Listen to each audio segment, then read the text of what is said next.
Hello दोस्तों, मेरा नाम है रुपेश कुमार महतो और आपका हमारे यूट्यूब चैनल में वेलकम है। यहाँ हम क्लास 12 का जियोलॉजी आज से स्टार्ट कर रहे हैं। ठीक है, आज से क्लास 12 हम जियोलॉजी स्टार्ट कर रहे हैं। तो आप सभी अपने दोस्तों से ज़रूर बोल दीजिए कि इस चैनल पर रुपेश महतो, इस चैनल पर क्लास 12 का जियोलॉजी का स्टडी स्टार्ट हो गया है। तो चलिए आज हम लोग एक इम्पॉर्टेंट क्वेश्चन के साथ इस जियोलॉजी क्लास 12 को स्टार्ट करते हैं। तो सबसे पहला क्वेश्चन है जो आप क्लास 11 में भी पढ़ चुके हैं। ठीक है, क्लास 11 से ये रिलेट है। तो चलिए इस क्वेश्चन को देखते हैं और इसका आंसर को हम लोग समझने का प्रयास करते हैं। तो जैसा कि क्वेश्चन है कि भू विज्ञान को परिभाषित करते हुए उसकी विभिन्न शाखाओं का समझाइए।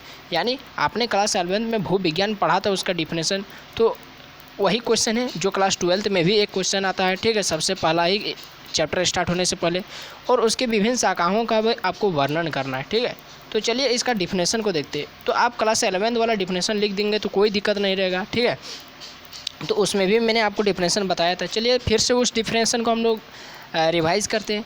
तो वह विज्ञान जिसमें पृथ्वी की उत्पत्ति, उसकी संरचना, उसके संगठन मतलब किन किन चीज़ों से बना है, अंतर्जात मतलब अंदर होने वाली क्रियाएं, बहिर्जात भूवैज्ञानिक क्रियाएं यानी बाहर होने वाली भूवैज्ञानिक क्रियाएं, और उनके परिणाम यानी उन क्रियाओं का क्या परिणाम होगा, खनिज, पृथ्वी के अंदर उपस्थित खनिज, चट्टान, जीवाश्म यानी जो पेड़ पौधे जीव जंतुओं का अवशेष है, पर्वत हो गया, सागर हो गया आदि के बारे में विस्तृत अध्ययन करते हैं विज्ञान की जिस शाखा में। ठीक है, उसको हम कहते हैं, क्या कहते हैं, उसको हम जियोलॉजी कहते हैं। ठीक है, तो ये हो गया जियोलॉजी का डिफिनेशन देख लिए। तो भू विज्ञान जिसको भूगर्भ शास्त्र भी कहा जाता है का शाब्दिक अर्थ होता है पृथ्वी का विज्ञान। ठीक है, तो ये हो गया। और उसके बाद हम लोग देखते हैं इसकी कुछ इम्पोर्टेंट शाखाएँ। ठीक है, तो ऐसे तो भू विज्ञान के बहुत सारी शाखाएँ हैं, उप शाखाएँ हैं। तो यहाँ पर कुछ इम्पोर्टेंट शाखाओं का ही हम लोग वर्णन करेंगे। ठीक है, तो सबसे पहले देखते हैं भू विज्ञान की शाखाओं का वर्गीकरण निम्न प्रकार से किया गया है। तो चलिए कुछ तरीके से यहाँ पर वर्गीकरण का किया गया है, तो उन वर्गीकरण को पढ़ते हैं। तो सबसे पहले भू रसायन विज्ञान। ठीक है, भू रसायन तो पृथ्वी की द्रव्य रचना का अध्ययन इसमें किया जाता है। ठीक है, पृथ्वी के द्रव्य यानी पृथ्वी किन किन चीज़ों से मिलकर बनी है, ठीक है, उसके बारे में यहाँ पर भू रसायन में अध्ययन किया जाता है। फिर संरचनात्मक भू विज्ञान, ये पृथ्वी की अंदर घटित होने वाली प्रक्रियाओं का अध्ययन करता है, संरचनात्मक भू विज्ञान। ठीक है, स्ट्रक्चरल जियोलॉजी। फिर हम लोग देखते हैं भौतिक भू विज्ञान, पृथ्वी के विकास के इतिहास के बारे में ये बताता है भौतिक भू विज्ञान, इसको ऐतिहासिक भू विज्ञान भी कहा जाता है। ठीक है, और आर्थिक भू विज्ञान, ठीक है, खनिजों का अध्ययन, इसमें खनिजों का मुख्य रूप से अध्ययन किया जाता है। तो वैसे खनिज जो आर्थिक दृष्टिकोण से उपयोग में लाए जाते हैं। ठीक है, सारे खनिजों का इसमें अध्ययन नहीं किया जाता आर्थिक भू विज्ञान में। तो चलिए ये इसका ऊपरी आपको मैंने बता दिया ऊपर में कि ऊपर से आपको बता दिया कि ये इसके कुछ शाखाएँ। तो चलिए इसको बारी बारी से हम लोग इसको देखते हैं कि ये शाखाएँ आखिर है क्या।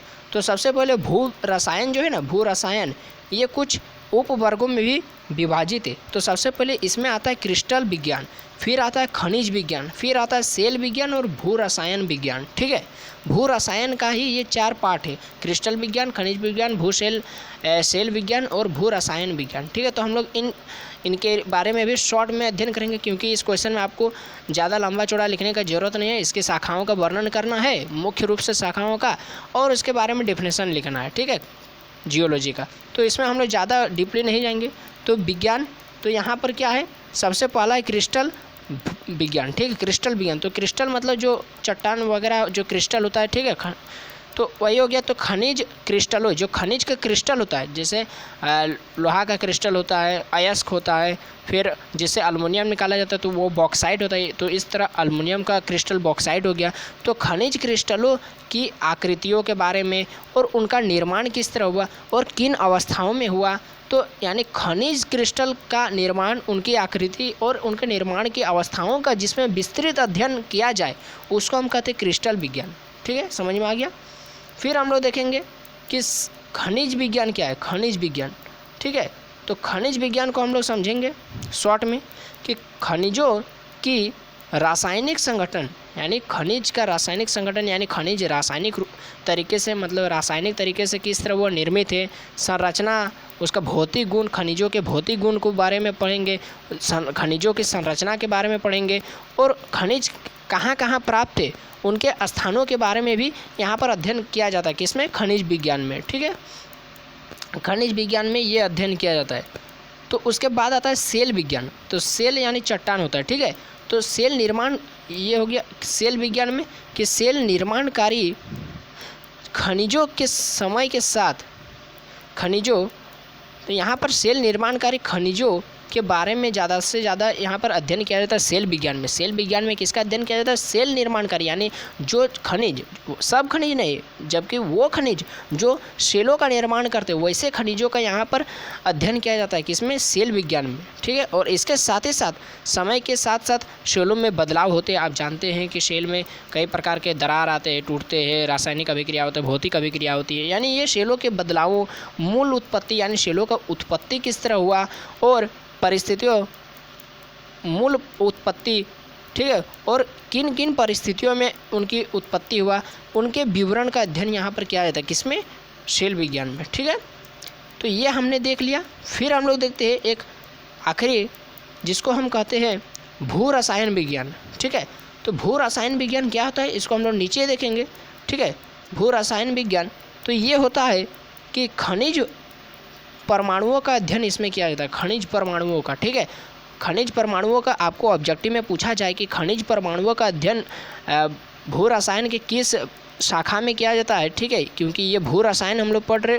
ठीक है, भू रसायन के किस शाखा में, तो आपको लिखना है भू रसायन विज्ञान में हम लोग खनिज परमाणुओं का अध्ययन करते हैं। ठीक है, खनिज परमाणुओं का अध्ययन करते हैं। तो ये हो गया, हम लोग पहला पार्ट देख लिए। पहला ए नंबर हम लोग देखा, इसमें हमने क्या देखा? इसमें ए नंबर को देखा भू रसायन। फिर हम लोग बी, सी और डी को देखेंगे। ठीक है, तो बी हम लोग देखते हैं जो है संरचनात्मक भू विज्ञान। ठीक है, तो संरचनात्मक यानी स्ट्रक्चरल जियोलॉजी।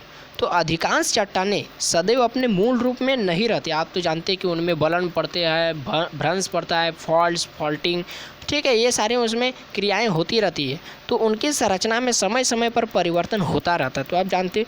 और उनमें या तो बलन यानी फोल्डिंग या भ्रंशन यानी फॉल्टिंग की क्रिया होती रहती है। तो ये भी आप जानते हैं कि समय समय के साथ साथ चट्टानों में बदलाव आते रहते हैं। उनमें कई तरह के दरार यानी उनमें कई तरह की परिस्थितियाँ के कारण उनमें कई तरह के चेंजेज आती रहती है। तो इस प्रकार चट्टानों की संरचनाओं का अध्ययन, तो जैसे जैसे उनकी प्रत्येक परिस्थिति में चट्टानों का हम लोग अध्ययन करते हैं तो उस तरह के विज्ञान को क्या कहते हैं? संरचनात्मक भू विज्ञान कहते हैं। ठीक है, स्ट्रक्चरल जियोलॉजी।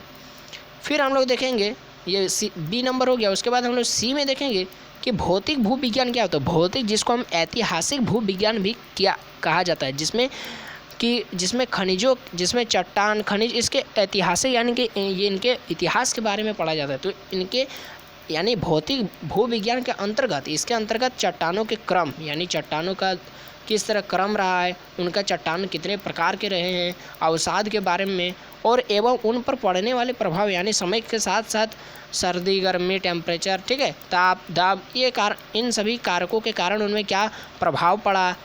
तो ये सारे के बारे में जब हम लोग अध्ययन करते हैं तो जिसके अंतर्गत ये सारे चीज़ों के बारे में हम लोग अध्ययन करते हैं तो उसको हम कहते हैं भौतिक भू विज्ञान। ठीक है, जिसमें हम लोग चट्टानों के क्रम, प्रकार, अवसाद, उन पर पड़ने वाले प्रभाव आदि के बारे में अध्ययन करते हैं तो उसको हम भौतिक भू विज्ञान कहते हैं। ठीक है, या ऐतिहासिक भू विज्ञान। तो इसके साथ ही इसमें यानी भू प्रॉपर्टी तथा जैव जीवन के विकास का भी अध्ययन इसी में किया जाता है। किसमें? भौतिक भू विज्ञान में।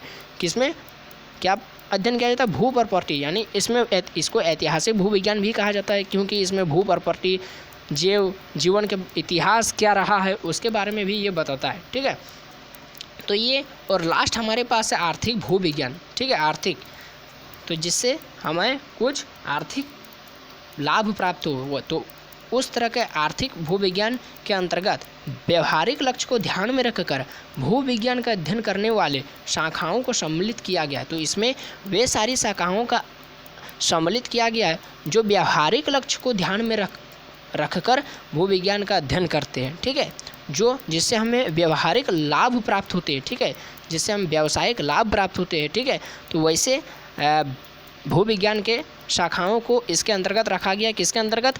आर्थिक भूविज्ञान के अंतर्गत, ठीक है। और आर्थिक दृष्टिकोण से महत्वपूर्ण खनिजों को भी इसके अंतर्गत अध्ययन किया जाता है।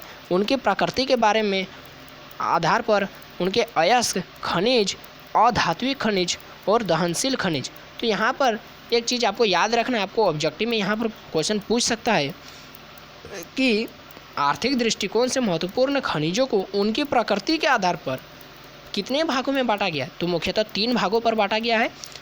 किसके कौन कौन से भाग हैं? अयस्क खनिज है पहला, दूसरा अधात्विक खनिज है और तीसरा दहनशील खनिज है। पहला क्या? अयस्क खनिज, फिर अधात्विक खनिज, फिर दहनशील खनिज। याद हो जाएगा, ठीक है। तो ये था मेरा आज का वीडियो, आज का क्वेश्चन। आपको कैसा लगा आप हमको कमेंट बॉक्स में ज़रूर बताइए, और यदि वीडियो अच्छा लगा तो लाइक कीजिए, अपने दोस्तों में शेयर कीजिए, उनको ज़रूर बताइए कि इस चैनल पर क्लास 12 का जियोलॉजी का वीडियो आपको पर डे मिलेगा। तो यहाँ पर आपको ज़्यादा परेशानी झेलने का ज़रूरत नहीं है, ठीक है। यहाँ पर आपको केवल हमारे चैनल के साथ पर डे जुड़े रहना है और यहाँ पर आपको हर चीज़ का कंटेंट ज़रूर मिलेगा। तो इसलिए आप हमारे चैनल को सब्सक्राइब कीजिए और अपने दोस्तों में शेयर कीजिए।